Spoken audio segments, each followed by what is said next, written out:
Assalamualaikum warahmatullahi wabarakatuh. Perkenalkan, nama saya Fitri Melia Wulandari, Prodi Manajemen Ekonomi dan Bisnis, Konsentrasi Keuangan. Video ini dibuat untuk memenuhi tugas ulangan tengah semester mata kuliah Manajemen Keuangan Sektor Publik yang akan mengangkat tema berjudul Pajak sebagai Pendapatan Terbesar Negara. Pajak merupakan sumber pendapatan terbesar bagi negara, khususnya Indonesia, di mana kontribusinya itu mencapai 80% dari total pendapatan negara. Pengertian pajak sendiri yaitu pajak didefinisikan sebagai kontribusi yang wajib dibayarkan oleh individu atau badan kepada negara yang bersifat memaksa dan diatur oleh Undang-Undang Nomor 28 Tahun 2007. Pajak tidak memberikan imbal langsung kepada pembayarnya, tetapi digunakan untuk membiayai pengeluaran pemerintah dan kepentingan umum. Adapun fungsi dari pajak, yang pertama, fungsi anggaran. Pajak berfungsi sebagai sumber utama pendapatan negara yang digunakan untuk membiayai berbagai program dan kegiatan pemerintah, termasuk infrastruktur seperti pembangunan jalan tol, jembatan, terus pendidikan, yaitu pembangunan sekolahan ataupun madrasah, kesehatan, itu terciptanya KIS, Kartu Indonesia Sehat, dan BPJS, terus terciptanya JKN. Fungsi yang kedua ada fungsi mengatur. Pajak digunakan untuk mengatur perilaku ekonomi masyarakat, seperti mengenakan pajak atas barang mewah dan insentif pajak untuk investasi.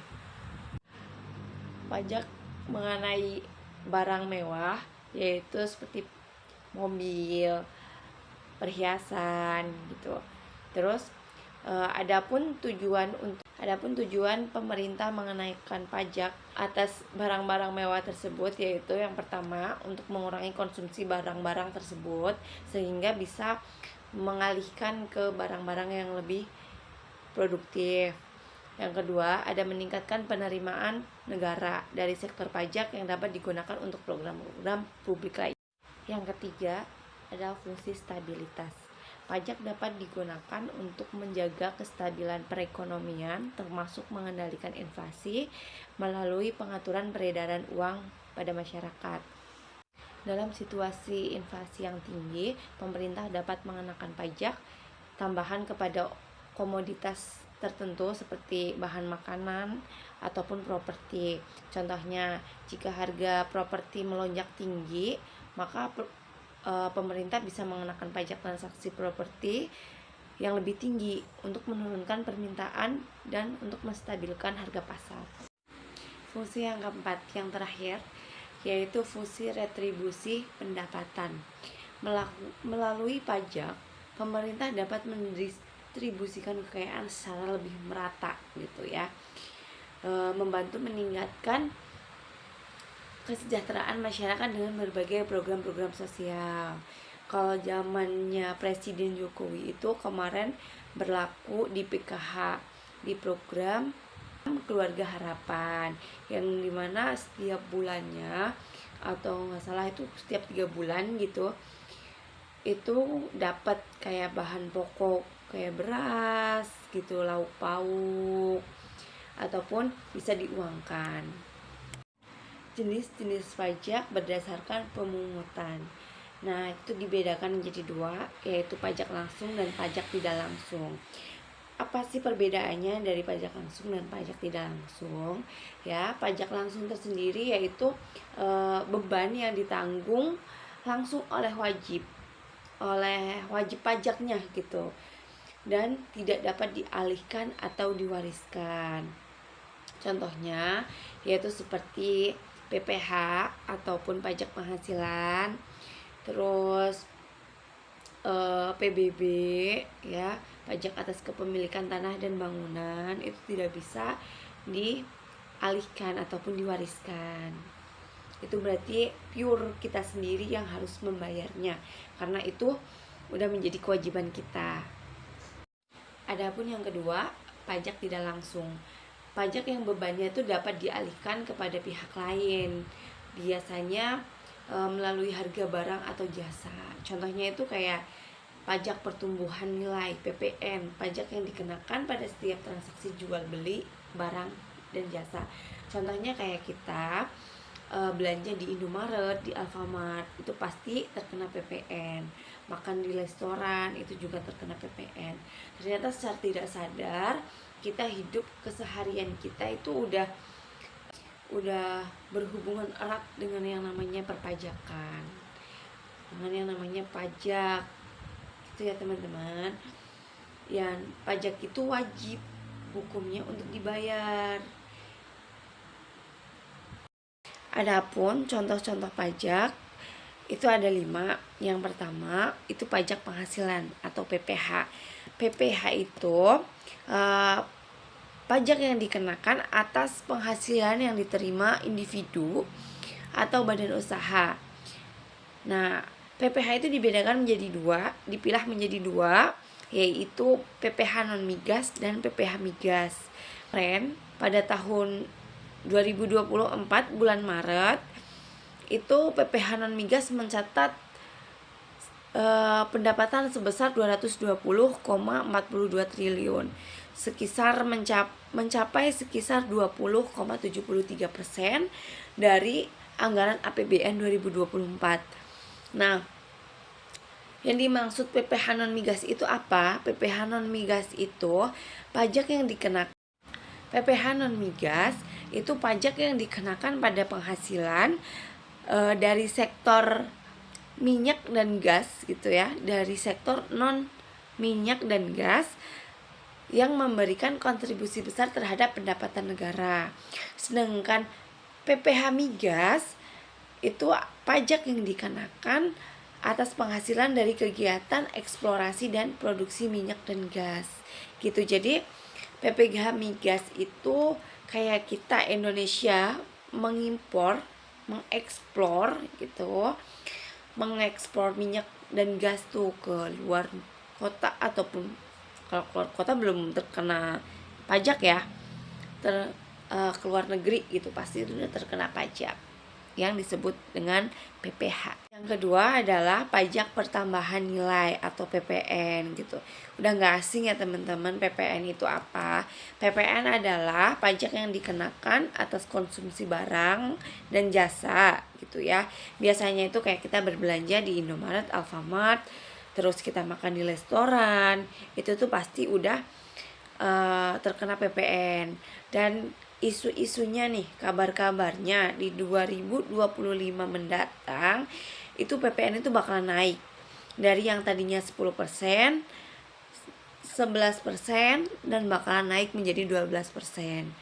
Padahal pendapatan PPN itu menjadi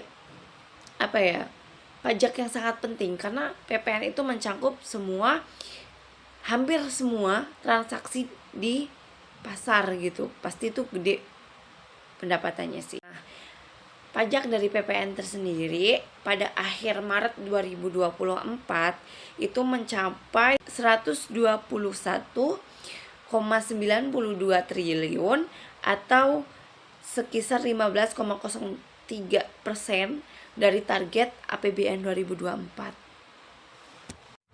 Yang ketiga, ada pajak bumi dan bangunan atau sering disebut PBB. Nah, PBB ini pajak yang dikenakan atas dasar kepemilikan atau penggunaan tanah dan bangunan. Gitu, kayak kita biasanya sih lebih ke denger gitu ya. Orang tua kita bilang, "Oh, sekarang bayar pajak." gitu. Lah, pajak apa? Ternyata orang tua kita juga membayar pajak seperti kayak pajak rumah. Kalau yang punya sawah ataupun kebun ya harus bayar gitu, tanahnya ya harus bayar pajaknya. Nah, pada tahun 2024 relasi PBB itu tercatat sebesar 2,56 triliun gitu. Jadi PBB itu menjadi salah satu sumber pendapatan daerah karena sebagian besar dari penerimaan itu diserahkan kepada pemerintahan daerah. Itu jadi yang sudah dijelasin tadi di atas bahwa pajak itu dibedakan menjadi dua, yaitu pajak pusat dan pajak daerah. Nah, kalau PBB itu masuknya ke pajak daerah. Sektor penyumbangan pajak terbesar. Nah, apa aja sih gitu ya sektor-sektor yang membayar pajaknya itu besar gitu. Biasanya sih kayak grup-grup yang udah gede ya, kayak udah besar gitu, kayak PT-PT gitu. PT ya, perusahaan gitu, bukan PT-PT patungan. Oke, di sini itu yang pertama ada sektor industri pengolahan, yaitu ya penyumbang pajak terbesar di Indonesia pada tahun 2024 menyumbang sekitar 25,3% dari total penerima pajak dengan nilai mencapai 252,5 triliun. Wow, gede banget. Yang kedua, ada sektor perdagangan. Di sini sektor perdagangan itu menempati posisi kedua penyumbang pajak terbesar dengan kontribusi sebesar 24,79% terhadap total penerimaan pajak. Sektor ini menunjukkan pertumbuhan positif pada tahun 2024 didorong oleh pemulihan ekonomi dan peningkatan aktivitas perdagangan. Jadi udah bisa kita lihat gitu ya bahwa perdagangan di Indonesia itu sekarang udah maju. Buktinya udah bisa mencapai bisa membayar pajak dengan menduduki peringkat kedua. Yang ketiga ada sektor jasa keuangan dan asuransi. Itu menyumbang sekitar 15,15%. Terus yang keempat ada sektor pertambangan menyumbang 5,72%. Sektor konstruksi 4,8%.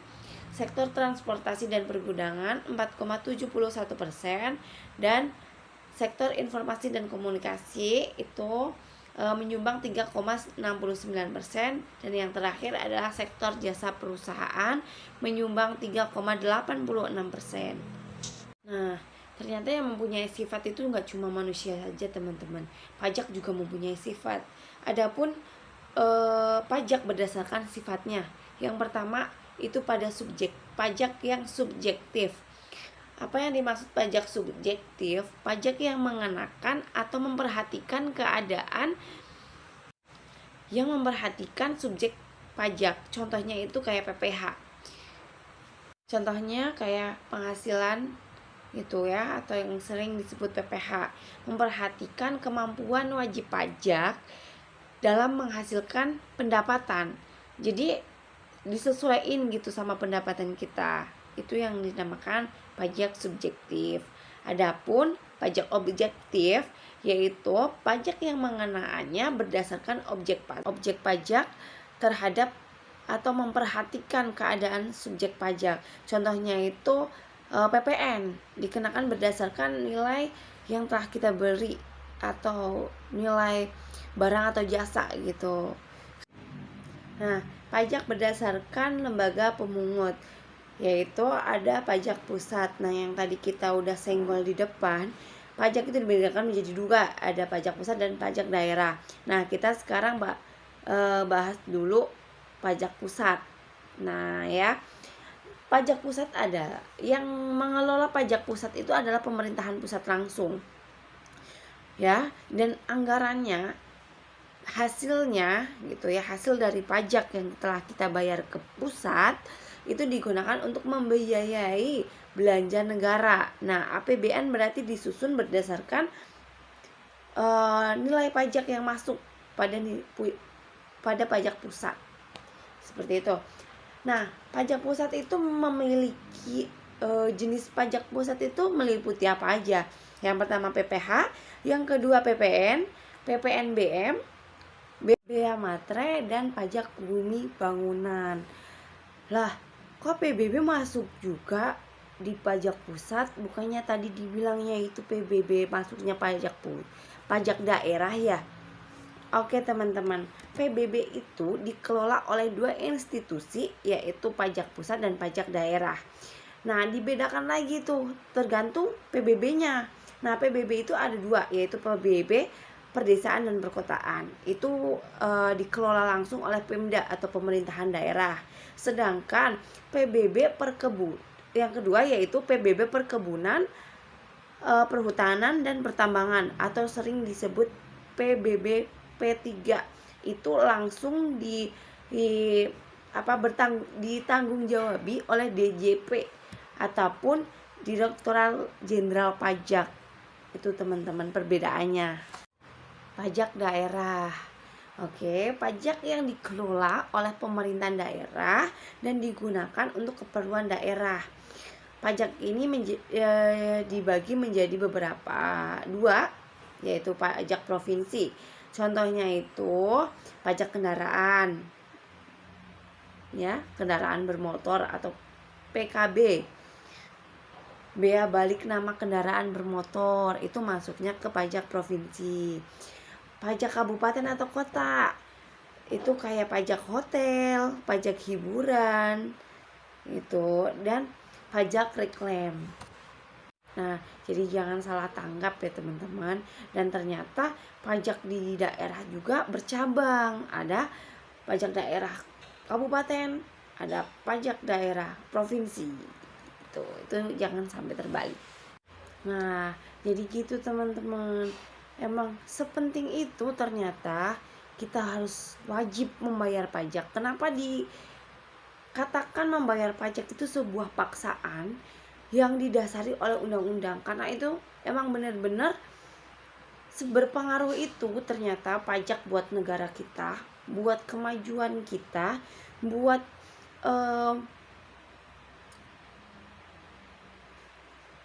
kemakmuran bersama gitu, buat mensejahterakan kita masyarakatnya itu teman-teman ya. Jadi apa dampaknya nih kalau kita sebagai warga negara nggak mau bayar pajak? Yang pertama, negara itu pasti bakalan kekurangan pasukan anggaran. Nah, anggaran pendapatan itu bakalan berkurang sehingga anggaran bulan buat kedepannya, buat tahun kedepannya itu bakalan berantakan. Menurunnya ekonomi nasional. Nah, kalau kita nggak bayar pajak, terus negara kita itu perekonomiannya turun sehingga negara kita itu terlalu bergantung kepada pinjaman internasional ataupun pinjaman dari negara lain. Itu menjadikan negara kita itu negara yang kaya akan hutang. Bangga gak sih kalau punya negara yang kaya akan hutang? Gak mau lah, ya gak sih? Kita yang bikin ulah nih, kita yang gak bayar pajak, sehingga negara itu perekonomiannya turun, tapi nanti anak cucu kita yang suruh membayarnya. Emang ada mau begitu? Enggak kan ya teman-teman? Jadi ayo sama-sama kita perbaiki untuk kedepannya selalu bayar pajak. Gangguan pembangunan infrastruktur. Pasti pembangunan yang sedang berjalan di negara kita itu bakalan stop, bakalan berhenti gitu. Karena udah gak ada modal yang buat nopang pembangunan itu. Namanya pembangunan itu pasti berkelanjutan teman-teman. Jadi kalau pemasukannya aja gak ada, ya kita bakalan dapat materialnya, dapat buat bayar tenaganya itu gimana? Sedangkan negara itu dapat penghasilan, negara bisa membangun infrastruktur itu dari pajak, dari apa yang kita keluarkan. Itu jadi nggak ada yang dirugikan di sini untuk membayar pajak. Nah, mungkin itu aja penjelasan tentang pajak sebagai penerimaan terbesar negara kita gitu ya, khususnya Indonesia. Jadi saran saya sebagai warga masyarakat, warga negara yang baik, untuk mendukung negara kita itu menjadi negara yang maju, negara yang selalu mementingkan masyarakatnya, selalu memenuhi fasilitas-fasilitas kebutuhan masyarakatnya. Itu ayo kita sama-sama untuk menciptakan, untuk mencapai gitu tujuan, visi ataupun visi misi dari negara kita. Itu teman-teman. Makasih. Wassalamualaikum warahmatullahi wabarakatuh.